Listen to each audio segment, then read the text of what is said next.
You could rent a place to live for $5 an hour.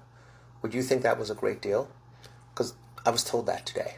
I'm a loan officer and I help people buy houses. And I had a client that came to me that wanted to purchase a $600,000 house. And when I gave him the payment and the rate, he said, you know what, he just wasn't going to do that. That payment was just way too much.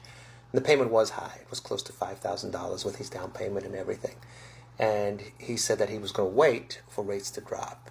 But he could afford that payment. It was actually only about 30% of his income.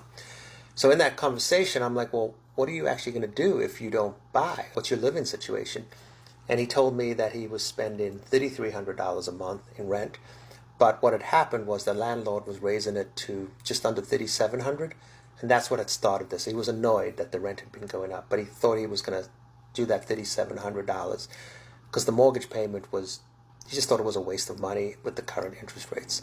But then I said to him, well, let's take the $3,700, and I took a calculator, and I was like, $3,700, and I divided that by 30 days, and I was like, you're paying $123 a day to live there, and you have nothing. You don't own it. It's just space that you're renting. And if you take that $120-some a day and you divide that by 24 hours, you're living there for $5.13 an hour. That's how much it costs you to rent that spot.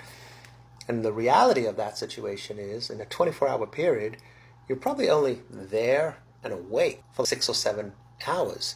So you spend $123 for 6 hours, which means it costs you $20 an hour to be there. The rest of the time, you're not there, or you're sleeping, or you're doing whatever. But $5 an hour for rent is probably not that good of a deal.